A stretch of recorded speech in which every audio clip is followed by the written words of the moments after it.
할렐루야. 주일 2부 예배 나오신 모든 분들을 주님의 이름으로 환영하고 축복합니다. 저희가 주요 공감 예배 때 사도신경 강해를 하고 있는데요. 지난 시간에 제가 심판에 대해서 종말에 대해서 말씀을 전했었는데, 오늘 이 시간 그 말씀을 바탕으로 해서 종말론적인 성도의 삶은 무엇일까라는 제목을 가지고 함께 말씀을 나누고 싶습니다. 우리 옆에 계신 성도님들과 이렇게 한번 인사해 볼까요? 주님 다시 오십니다. 인사하겠습니다. 주님 다시 오십니다. 네, 코로나 4단계가 또 2주가 연장되었습니다. 너무 안타까운 소식이 아닐 수 없는데, 감사한 것은 또 10%까지 한 50명 정도는 현장에서 예배할 수 있게 되었습니다.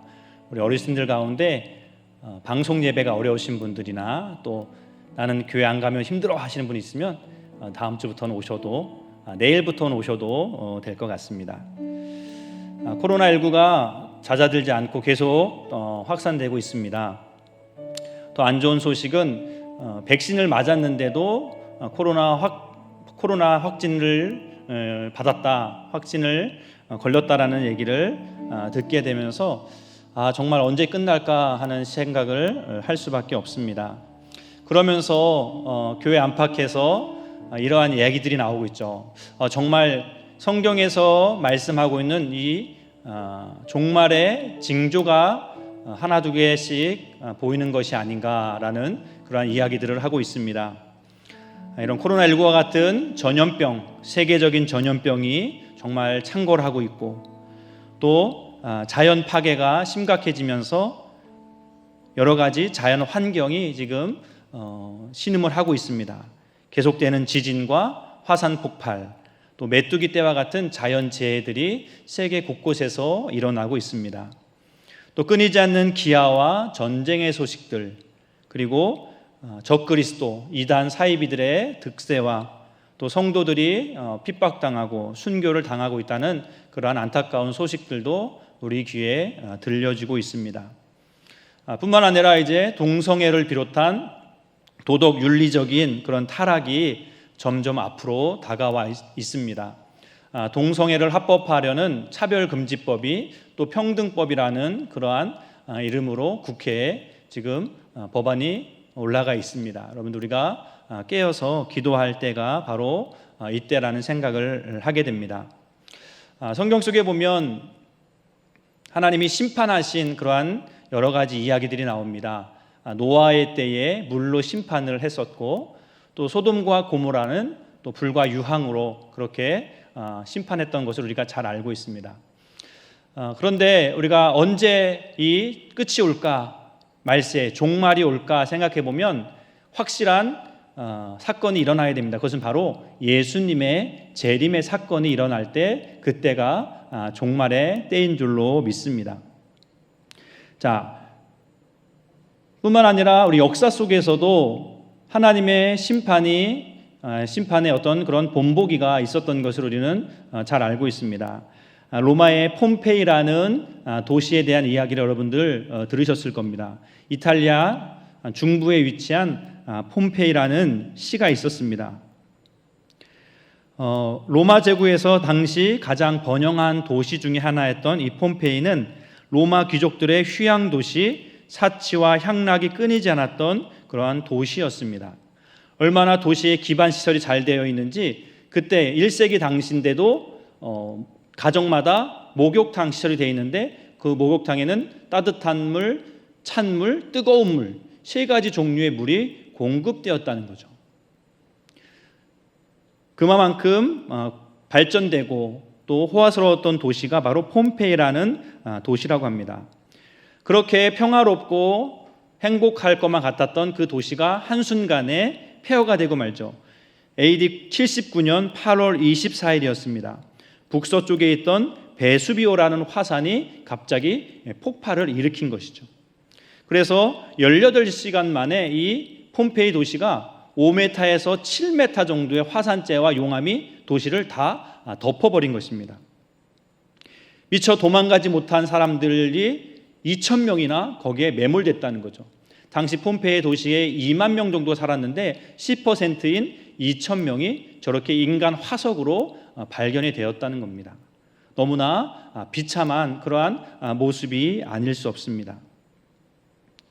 너무나 갑작스럽게 일어났기 때문에 도망갈 수가 없었다는 거죠. 도망가다가 죽은 사람도 있었고, 미처 도망가지 못해서 저렇게 바닥에 누워있어 그냥 용암을 뒤집어 쓴 사람도 있고, 또 마지막 죽어가면서 살려달라고 기도하는 것 같은 자세로 죽은 사람들도 발견되었다는 것입니다. 왜 이 폼페이가 이렇게 한순간에 망했을까? 사람들은 의심을 의아했는데 이 도시를 발굴하면서 그 이유를 알게 되었다는 거죠. 놀라운 것은 집집마다 그 거실에 성적으로 문란한 그러한 벽화와 조각들이 많이 발견되었다는 겁니다. 집단 성행위를 하는 모습이라든지 동성애의 모습을 담긴 벽화들이 집집마다 그렇게 그려져 있었다는 겁니다. 또 그 2만 명이 사는 작은 도시에 기생집이 25곳이나 존재했다는 것을 알게 되면서 사람들은 이 도시가 이렇게 성적으로 타락하니까, 하나님 보시에 가증한 일을 행하니까 이렇게 망했다라는 얘기를 하게 되었다는 것입니다. 또 어떤 사람이 죽기 전에 벽에다가 이렇게 글씨를 썼는데, 죄악의 도시, 죄악이 멸망을 초라했다라고 글씨를 그렇게 쓰면서 죽어갔다는 것이죠. 나는 이렇게 멸망하며 죽지만 후세 사람들은 조심하라고, 우리와 같이 이렇게 타락해서 하나님의 심판을 받지 말라고 유언과 같은 말을 썼다는 것이죠. 주님의 재림은 남 이야기가 아닙니다. 먼 이야기가 아니라는 것이죠. 언젠가 주님께서 분명히 다시 오시겠다고 말씀하셨고, 그때가 오면 우리에게 심판이 임할 수밖에 없다는 것입니다. 예수님은 성경 곳곳에서 내가 다시 오시겠다라고 말씀하고 약속하셨습니다. 마가복음 13장 24절부터 27절 말씀을 보면, 그때에 그 환난 후 해가 어두워지며 달이 빛을 내지 아니하며 별들이 하늘에서 떨어지며 하늘에 있는 권능들이 흔들리리라. 그때 인자가 구름을 타고 큰 권능과 영광으로 오는 것을 사람들이 보리라. 또 그때에 그가 천사들을 보내어 자기가 택하신 자들을 땅 끝으로부터 하늘 끝까지 사방에서 모으리라. 가서 너희를 모으리라. 아멘. 그렇게 다시 오시겠다고, 영광 가운데 다시 오시겠다고 말씀하고 약속하시고 계시다는 겁니다. 그래서 우리는 늘 주님이 오신다는 것을 기억하면서 사는 성도가 되어야 할 줄로 믿습니다. 이 종말을 향해 가는 이 땅 가운데서 우리 성도들은 하루하루 종말론적인 신앙을 가지고 주님이 언제든지 다시 오실다는 그러한 생각을 가지고 우리는 살아가야 된다는 것이죠. 그런데 역사적으로 많은 사람들이 예수님이 다시 온다고 하니까 언제 올까? 그때에 대해서 많은 관심을 가졌다는 것이죠.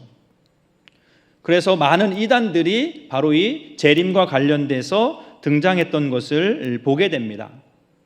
이단들은 재림에 관련돼서 세 가지로 사람들을 미혹합니다. 첫 번째는 재림이 없다라고 우리들을 미혹한다는 것이죠. 그도 그럴 것이 성경 곳곳에서 속히 오겠다. 계시록 3장 11절에 내가 속히 오겠다 말씀하셨고, 마태복음 24장 34절에는 이 세대가 가기 전에 내가 오겠다라고 말씀하셨습니다. 또 마태복음 16장 28절에 보면 여기 서 있는 사람 중에 죽기 전에 인자가 그 왕권을 가지고 오는 것을 볼 자들도 있을 것이다 라고 말씀하셨다는 거죠. 속히 온다는 분, 이 세대가 가기 전에 오신다는 분, 또 너희 중에, 제자들 중에 죽기 전에 예수님 다시 오는 것을 볼 수 있을 거라 얘기하셨는데 2000년이 지난 지금도 안 오시는 거 보면 재림은 없다. 그렇게 이제 성도들을 미혹한다는 것이죠. 또 두 번째, 이단들은 성도들을 이렇게 미혹합니다. 바로 잘못된 방법으로 잘못된 방법으로 왜곡하여 강조함으로 성도들을 미혹합니다. 그것은 바로 재림의 때와 시간을 내가 알고 있다. 어느 날 어느 시에 어디에 임한다 라고 그렇게 잘못 왜곡해서 성도들을 미혹하는 것입니다.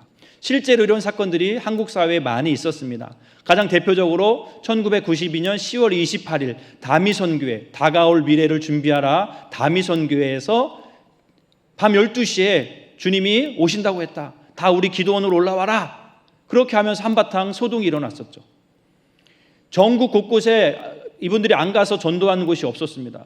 제가 사는 강원도 횡성까지 와서 그때 막 전단지를 뿌리는 것을 봤던 기억이 지금도 생생합니다.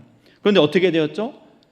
방송사에서 정말 재림이 있는지 막 계속 생중계로 했지만 아무 일도 일어나지 않았다는 거죠.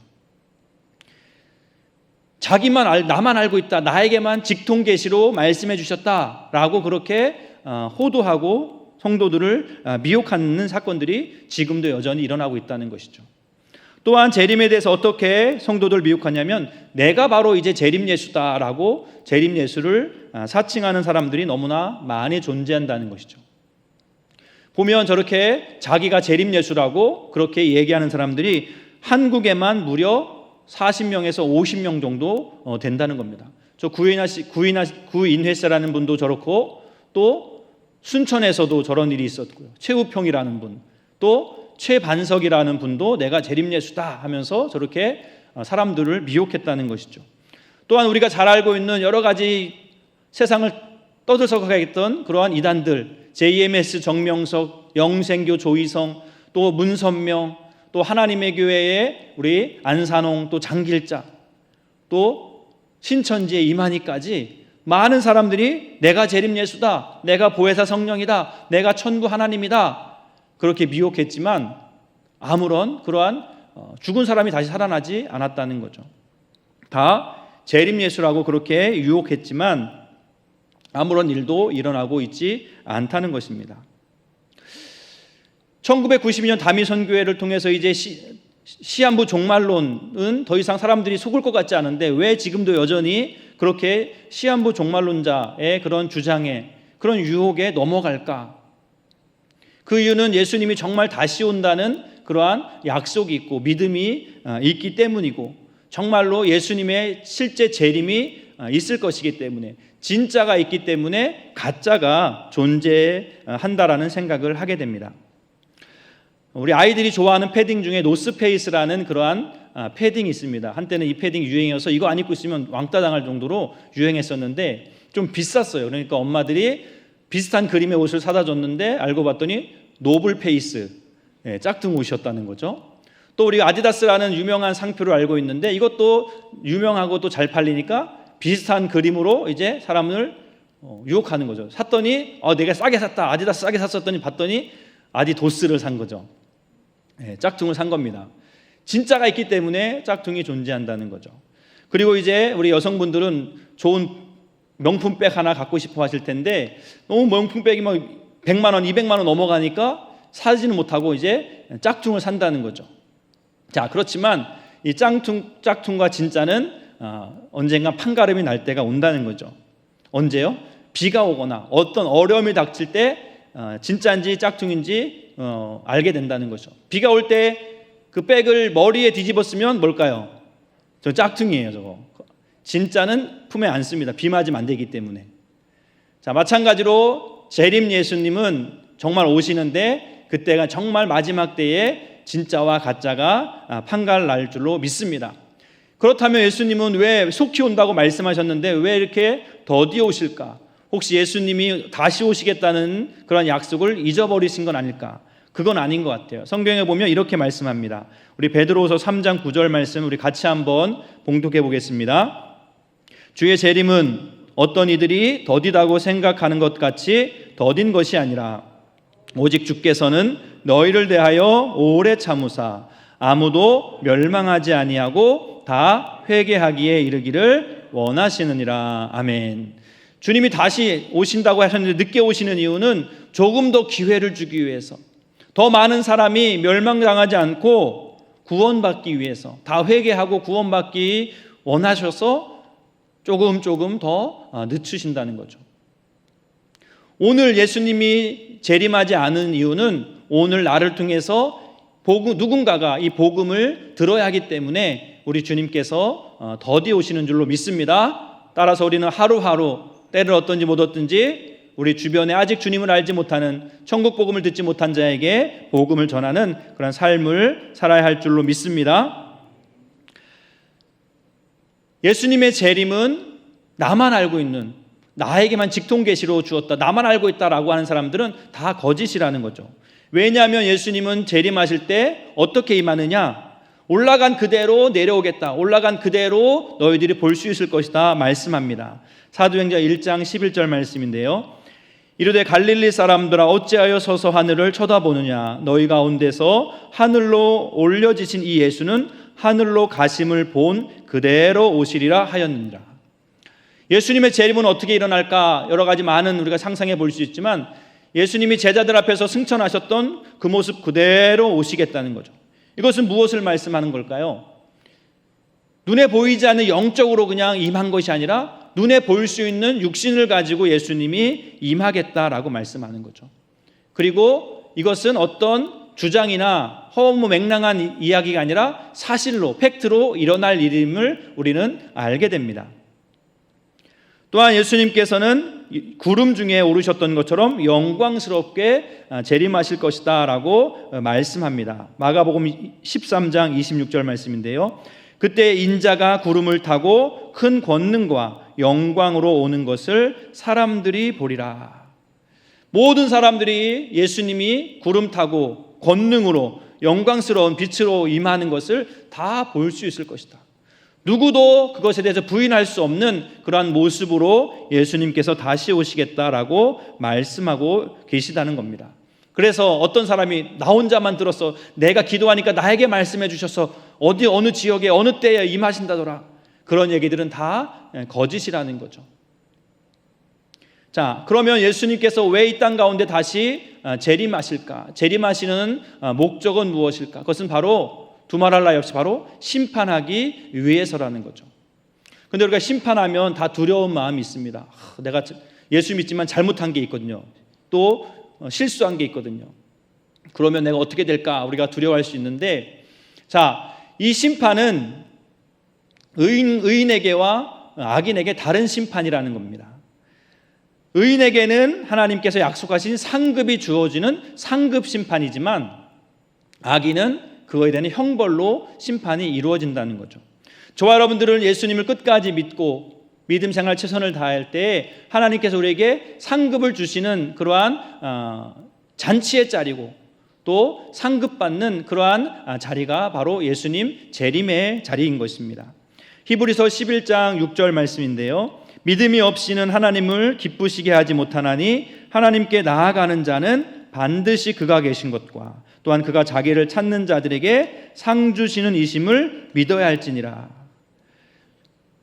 주님을 향한 그 믿음을 끝까지 우리가 가지고 있을 때, 하나님 앞에 믿음으로 나아갔을 때 하나님께서는 찾는 자들을 상 주시는 분이다라고 말씀하고 있습니다. 또한 디모데후서 4장 7절과 8절 말씀에 보면, 나는 선한 싸움을 싸우고 나의 달려갈 길을 마치고 믿음을 지켰으니 이제 후로는 나를 위하여 의의 면류관이 준비되었다, 예비되었다라고 말씀하고 있습니다.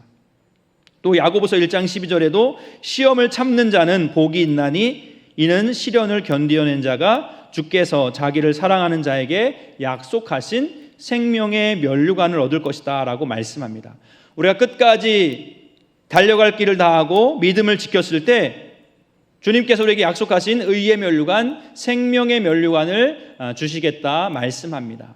바로 예수님의 재림이 저와 여러분들에게는 이러한 상급을 받는 상급 심판인 줄로 믿습니다. 반면에 하나님과 상관없이 자기의 욕심대로 회개하지 않고 그렇게 산 악인에 대해서 예수님의 재림은 형벌 심판이 될 수밖에 없다는 것이죠. 예수님께서 알곡과 가라지, 마지막 종말에 알곡과 가라지의 비유를 드시면서 이렇게 말씀하십니다. 마태복음 13장 41절로 42절, 인자가 그 천사들을 보내리니 그들이 그 나라에서 모든 넘어지게 하는 것과 또 불법을 행하는 자들을 거두어내어 풀무불에 던져 넣으리니 거기서 울며 이를 갈게 되리라. 불법을 행한 자들, 하나님과 상관없이 살았던 사람들, 땅만 보고 살았던 사람들 어떻게 되느냐?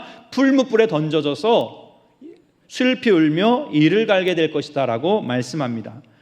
또 주님께서는 양과 염소 비유를 통해서 이제 양과 염소를 나눌 텐데, 마태복음 25장 41절에 또 왼편에 있는 자들에게 이르되 저주를 받은 자들아 나를 떠나 마귀와 그 사자들을 위하여 예비된 영원한 불에 들어가라 라고 말씀하십니다. 마귀와 함께 영원한 불에 들어가라. 그 폼페이에 살았던 사람들이 화산재를 뒤집어 쓰고 그 몸이 얼마나 고통스러웠을까. 우리는 상상할 수 없는데 이 지옥 형벌이 바로 그보다 더 뜨거운, 더 고통스러운 그런 지옥 형벌이 있는 것, 바로 그것이 이제 악인들에게 임할 심판이다라고 말씀하고 있습니다. 그렇기 때문에 우리는 날마다 우리의 자신을 돌아보며 내가 예수를 믿고 있지만 혹 하나님 앞에 하나님이 깨닫게 해주고 성령님이 깨닫게 해주시는 그러한 잘못한 것이 있다면 우리는 날마다 회개의 삶을 살아야 할 줄로 믿습니다. 자, 그렇다면 우리가 이제 이 말세 때 이 종말을 주님의 재림을 앞두고 있는 우리 믿는 성도들은 어떤 삶을 살아야 정말 잘 사는 삶일까? 오늘 본문 말씀을 통해서 우리가 세 가지로 한번 정리해 보도록 하겠습니다.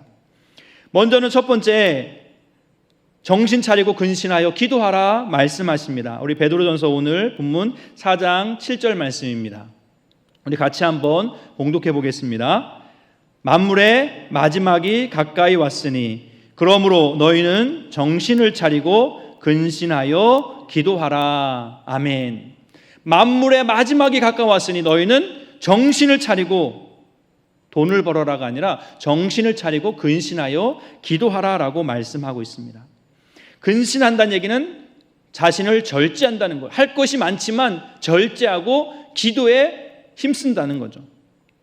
예수님께서도 십자가를 지시기 마지막까지 겟세마네 동산에서 땀방울이 핏방울이 되면서 기도하셨습니다. 그리고 제자들에게도 이렇게 말씀하셨죠. 마태복음 26장 41절에 보면 시험에 들지 않도록 깨어 기도하라. 너희들 깨어 기도해야 돼. 그렇지 않으면 시험에 들 수 있어. 유혹에 넘어갈 수 있어. 우리는 주님의 재림을 앞두고 우리는 늘 깨어서 기도해야 될 줄로 믿습니다. 자, 창세기 18장에 보면 아브라함이 하나님으로부터 소돔과 고모라가 죄악이 관영해서 내가 저들을 심판하겠다는 소식을 듣게 됩니다. 그때 아브라함이 했던 행동은 바로 기도하는 거였습니다. 소돔과 고모라를 위해서 중보했죠. 거기 자신의 조카 롯이 있었기 때문에 그 조카를 위해서도 그 소돔과 고모라 영혼들을 위해서도 간절히 기도했던 것을 우리가 보게 됩니다. 또한 예수님께서도 과부와 재판장의 비유를 통해서 우리가 계속 항상 기도하고 깨어 있어야 될 것에 대해서 말씀하시죠. 과부는 마침내 간절한 그러한 기도, 그 요구를 통해서 재판장의 마음을 움직여서 자신의 것을 이제 얻게 됩니다. 그런데 그러면서 예수님께서 이렇게 마지막에 말씀하십니다. 누가복음 18장 8절 말씀인데요. 내가 너희에게 이르노니 속히 그 원한을 풀어주리라. 그러나 인자가 올 때에 세상에서 믿음을 보겠느냐 하시니라. 끊임없는 기도는 하나님의 응답을 받게 된다. 하지만 인자가 올 때, 예수님이 다시 이 땅에 올 때에, 재림할 때에 이런 끈질긴 기도, 이러한 끈질긴 기도를 드리는 그런 믿음을 볼 수 있을까? 주님께서 힘들지 않을까? 그런 말씀을 하신다는 거죠. 평소에 기도 훈련이 되어 있지 않으면 우리는 막상 어려운 일을 닥쳤을 때 기도하기가 쉽지 않다는 것이죠. 왜냐? 기도의 행위는 믿음과 직결되기 때문입니다. 기도한다는 것은 바로 믿음이 있다는 반증이 되는 것입니다. 말세 때 믿음이 있는지 없는지의 여부는 그 사람이 기도의 자리에 있는 사람인지 아니면 불안해하고 두려워하고 세상 가운데 눈을 돌리고 있는지를 보면 알 수 있다는 것입니다. 정말 우리가 기도밖에 없다는 말이 나올 수밖에 없는 요 며칠이었던 것 같아요. 이번 한 지지난주부터 지난주 우리 성도님들 가운데 갑자기 아프셔서 또 여러 가지 이유로 중환자실에 가신 분들도 계셨고 또 아버지가 갑자기 쓰러지신 분들도 있었고 여러 가지 많은 기도의 제목들이 있었습니다. 그때 우리가 중보기도자들과 함께 기도 제목을 나누고 기도를 했었는데요. 정말 그 얘기를 듣는데 어떻게 아무것도 할 것이 없더라고요. 어떻게 중국에 있는 분을 어떻게 내가 가서 도와드릴 수 있겠어요? 그런데 할 수 있는 게 있더라고요. 바로 기도하는 거였습니다. 그래서 우리가 많은 중보자들이 함께 기도하면서 정말 하나님께서 우리 기도에 응답하신다는 그러한 체험을 할 수 있는 그러한 시간들이었었는데요. 우리가 말세의 때에 늘 깨어서 기도하고 우리 주변의 여러 가지 아픔을 바라보면서 혀만 찰 것이 아니라 기도의 제목을 삼고 기도할 수 있는 저와 여러분들이 되어야 할 줄로 믿습니다. 자, 두 번째, 말세에 우리 성도들은 뜨겁게 서로 사랑해야 된다라고 말씀합니다. 우리 4장 8절 말씀인데요. 같이 봉독해 보겠습니다. 무엇보다도 뜨겁게 서로 사랑할지니 사랑은 허다한 죄를 덮느니라 라고 말씀합니다.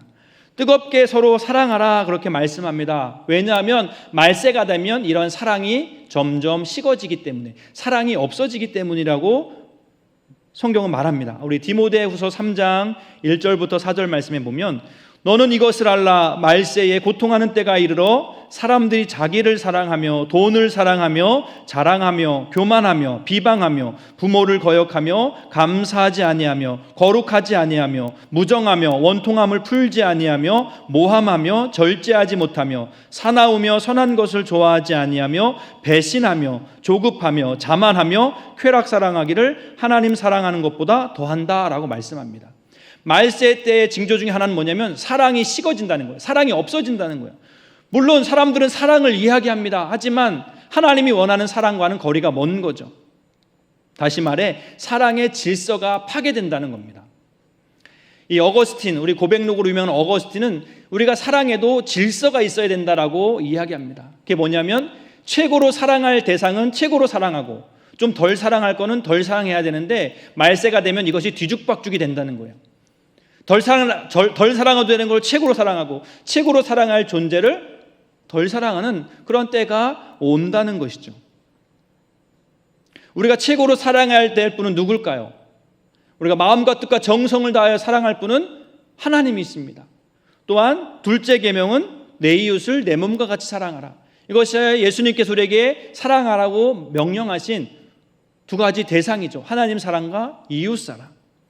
그런데 점점 세상이 이제 말세가 되면서 이 사랑의 대상이 바뀌는 겁니다. 최고로 사랑할 대상이 밀려나는 겁니다. 우선순위에 밀리는 거예요. 요즘 1000만 반려동물 시대라고 이야기합니다. 1000만 명이라는 되는 사람들이 반려견을 키운다는 거죠. 요새는 애완견이라는 말도 쓰지 않습니다. 반려견이라는 말을 쓴다는 거죠. 반려라는 말은 예전에는 사랑하는 아내 남편한테 반려자라고 썼는데 지금은 이제 강아지한테 반려견이라는 표현을 쓴다는 겁니다.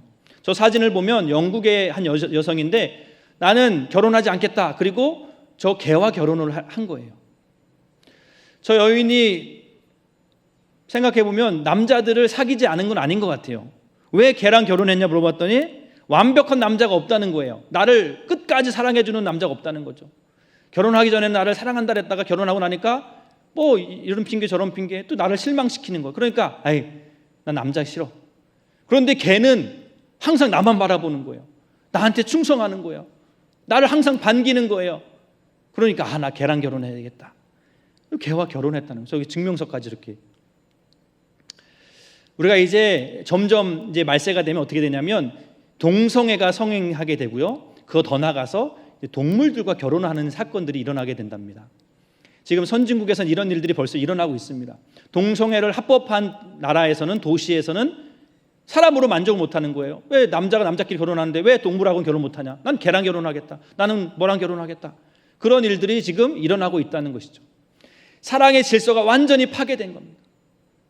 돈을 더 사랑하고 자기 자신을 사랑하고 사랑의 질서가 파괴되는 시대가 오는데 그러면 안 된다는 거죠. 우리가 사랑해야 될 대상, 최고로 사랑할 대상을 우리가 사랑해야 된다라고 말씀합니다. 그런데 사실 우리가 사랑하다 보면 우리가 맡겨진 영혼, 우리가 품고 사랑하다 보면 상처를 받을 때도 있죠. 왜? 실망을 당할 때도 있습니다. 내가 줬던 사랑만큼 내가 받지 못하기 때문에 내가 괜히 우리 목장의 식구들, 내가 우리 목장에 있는 아이들, 내가 나만 이렇게 사랑해도 뭐 몰라주네 하면서 우리가 그 사랑한 것에 대해서 후회할 때 있는데 그럴 필요가 없다는 거죠. 내가 더 많이 사랑했다고 후회하지 마시기 바랍니다. 왜냐하면 예수님께서 그렇게 사랑하셨기 때문에요. 배신할 거 알면서 목숨 걸고 사랑하셨던 분이 바로 예수님이기 때문입니다. 우리는 사랑만 하는 존재가 되어야 한다는 것이죠. 그 사람이 나를 핍박하는 사람일지라도, 나를 아주 괴롭히는 사람일지라도 우리는 사랑을 줘야 된다는 것이죠. 자, 피카소와 더불어 20세기 전반을 대표하는 프랑스의 유명한 미술가가 있는데 루오라는 그러한 사람입니다. 이 사람 중 작품 가운데 유명한 작품이 있습니다. 저 바로 저 파나 작품인데요. 저 작품 밑에 글씨가 있는데 이러한 글씨가 있습니다. 향나무는 자기를 찍는 도끼인 날에도 향을 묻힌다라는 글귀입니다. 저 그림을 보면 예수님의 초상화가 있고 바로 예수님을 믿는 성도의 삶인 것 같아요. 좀 얼굴 모습을 보면 조금 힘들어 보이고 뭔가 괴로운 그런 일들도 있는 것 같아요. 그렇지만 향나무는 자신을 찍어내는 도끼에게도 앙심을 품는 것이 아니라, 원수를 갚으려고 하는 것이 아니라 자신의 향기, 은은한 향기를 묻히는 것처럼 우리의 성도의 삶은 비록 나를 핍박하는 사람이라도, 나를 힘들게 하는 사람일지라도 악으로 갚는 존재가 아니라 그에게 예수의 향기를 품을 수 있는 존재가 그리스도인이 된다라고 이야기하고 있는 것입니다. 바라긴 저와 여러분, 끝까지 주님이 우리를 사랑하셨던 것처럼 우리도 우리가 사랑해야 될 대상 하나님과 우리에게 맡겨진 영혼들을 끝까지 사랑할 수 있기를 주님으로 축원드립니다. 마지막으로 종말론적인 성도의 삶은 바로 나에게 맡겨진 직분과 사명에 대해서 최선을 다하는 봉사의 삶을 살아야 된다라고 말씀합니다. 베드로전서 4장 10절 말씀인데요. 우리 같이 한번 봉독해 보겠습니다. 각각 은사를 받은 대로 하나님의 여러 가지 은혜를 맡은 선한 청지기 같이 서로 봉사하라 말씀하고 있습니다. 유대인 출신으로 네덜란드 철학자였던 스피노자라는 사람은 이런 말을 했다고 합니다. 내일 지구의 종말이 오더라도 나는 한 그루의 사과나무를 심겠다라고 이야기했다고 합니다. 이것이 무엇을 말할까? 우리 예수님의 재림이 곧 왔다고 해서 유별을 떨 것이 없다는 거죠. 모든 것을 그만두고, 회사를 그만두고 결혼 생활을 파탄내고 산에 들어가서 40일 금식 기도하라는 것이 아니라는 겁니다. 우리는 평소에 하던 대로 나에게 맡겨진 그러한 사명을 잘 감당해야 된다는 거죠. 예수님께서도 성경에서 평소에 하던 대로 예수님의 재림을 맞이하게 될 것이다 라고 말씀합니다. 마태복음 24장 40절 41절 말씀인데요. 그때에 두 사람이 밭에 있음에 한 사람은 데려가고 한 사람은 버려둠을 당할 것이요, 두 여자가 맷돌질을 하고 있는데 한 사람은 데려가고 한 사람은 버려둠을 당할 것이다. 이게 무슨 말씀이냐면, 두 사람이 밭에 일을 나갔다가 한 사람이 예수님 만나서 들림받고, 또 집안에 두 여인이 있었는데 한 사람은 맷돌 돌리고 있었는데 그러다가 한 사람은 예수님 재림과 함께 들림받는다는 그러한 이야기죠. 바로 우리가 평소에 하던 일을 하다가 주님의 재림을 맞이하게 될 것이다 라고 이야기하는 겁니다. 저는 한번 생각 안 해봤는데 여러분들은 어떠세요? 어떤 모습일 때, 내가 무엇을 하고 있을 때 예수님의 재림을 맞고 싶으세요? 저도 생각을 안 해봤는데 오늘 설교하기 전에 나는 그러면 뭐 하다가 예수님 맞으면 좋을까 생각했는데, 이렇게 말씀을 전하고 있을 때 주님이 오시면 좀 행복하겠다라는 생각이 들었습니다. 저와 여러분들은 늘 예배하다가 하나님 맞이할 수 있기를 주의 이름으로 축원드립니다. 제가 어제 설교 준비를 하고 있는데 오후 6시쯤 됐을 때 또 밖에서 교회에 또 시끌벅적한 소리가 들렸어요. 누굴까 했더니 그분들이 또 나타나신 거예요. 그분들은 뭐냐면 하늘빛 창가 우리 교회 청소팀입니다. 이분들은 토요일 6시만 되면 교회에 갑자기 나타나셔가지고 걸레와 빗자루를 들고 곳곳을 닦고 쓸고 반짝반짝 빛내고 또 언젠가 1시간 지나면 또 사라지는 분들이에요. 너무나 귀한 분들이죠. 자, 그리고 또 한 사진 보여주시면 우리 황호초 장로님이 계세요. 황호초 장로님도 하루에 루틴이 있습니다. 한 3시쯤 돼서 교회 오셔서 중보교수실에 들어가서 1시간 정도 기도하시고 또 나오셔서 저렇게 빗자루와 또 시라바지를 들고 교회 주변에 담배꽁초, 사람들이 교회에서 담배 피우면 또 다 맛이 좋은지 하여튼 교회 주변에서 담배를 많이 펴요. 그래서 그 담배꽁초를 또 이렇게 다 치우세요. 제가 볼 때 우리 황호초 장로님은 예수님 재림하실 때도 저렇게 청소하다가 주님을 맞으실 것 같다라는 생각을 하게 되었습니다. 우리는 특별하게 예수님 오신다고 해서 뭘 더 준비할 것이 없습니다. 우리가 평소에 하던 대로 하시면 되는 거예요. 그렇기 때문에 평소에 더 잘해야 되겠죠. 자, 말씀을 마무리하겠습니다. 주님의 재림이 가까워지고 있습니다. 주님의 재림을 믿는 자들에게는 이 재림이 두렵고 불안한 심판의 시간이 아니라 하나님 나라의 영원한 상급을 누리는 행복한 시간이요 잔치의 그러한 시간이 될 줄로 믿습니다. 그렇기 때문에 우리는 예수님이 언제 오실까 그때와 시기에 대해서 관심을 가질 것이 아니라 내가 정말 주님이 언제 오시더라도 주님을 기쁨으로 맞이할 수 있는 영적으로 깨어있는 삶을 살고 있는가 우리의 자신을 돌아봐야 할 것입니다. 오늘 말씀처럼 만물이 가까웠으니 근신하여 기도하라 말씀하시고 뜨겁게 우리에게 붙여진 영혼들을 사랑하고 또 나에게 맡겨진 그 직분과 사명이 있다면 그것을 충실히 감당하는 것, 바로 그러한 삶이 주님을 맞이하는 온전한 성도의 삶인 줄로 믿습니다. 바라긴 주님의 재림을 기쁨으로 맞이할 수 있는 저와 여러분들의 삶이 되시기를 주님의 이름으로 간절히 축원드립니다. 기도하겠습니다. 하나님 아버지, 그렇습니다. 점점 우리는 주님의 재림이 가까웠음을 피부로 느끼고 있습니다. 세상 사람들도 이러다가 망하지 하는 말들은 합니다. 하지만 정작 우리가 무엇을 해야 되는지 알지 못하고 여전히 자기 자신을 사랑하고 물질을 사랑하고 또 이상한 것들을 사랑하고 있습니다. 하나님, 주님의 재림을 기다리는 성도의 삶은 어떠해야겠습니까? 주님 언제 오실지는 모르겠지만 언제 오시더라도 주님을 기쁨으로 맞이할 수 있는 우리의 삶의 모습이 될 수 있도록 인도하여 주시옵소서. 나에게 맡겨진 그런 사람들을 위해서 정말 내가 끝까지 기도하게 하시고 또 나에게 맡겨진 영혼을 위해서 뜨겁게 사랑할 수 있도록 인도하여 주시옵소서. 혹 나를 아프게 하고 나를 힘들게 할지라도 악을 악으로 갚는 것이 아니라 나를 치는 도끼에도 향기를 묻히는 향나무처럼 주님의 사랑을 끝까지 전할 수 있는 우리의 삶이 될 수 있도록 인도하여 주시옵소서. 또한 주님께서 우리에게 직분과 사명을 맡겨주셨습니다. 작다 여기지 않게 하시고 끝까지 그 사명을 감당함으로 주님께서 오실 때에 그래 잘했다, 착하고 충성된 종아 칭찬받는 우리 모두가 다 될 수 있도록 인도하여 주시옵소서. 이제는 우리 주 예수 그리스도의 은혜와 하나님 아버지의 무한하신 사랑하심과 성령님의 함께 하시고 위로하시고 인도하심이 주님의 재림을 기다리며 인내로 기도하며 뜨겁게 사랑하며 주신 직분과 사명에 최선을 다하기 원하는 우리 모든 성도님들 머리머리 위에 지금부터 영원토록 함께 하시기를 간절히 축원하옵나이다. 아멘.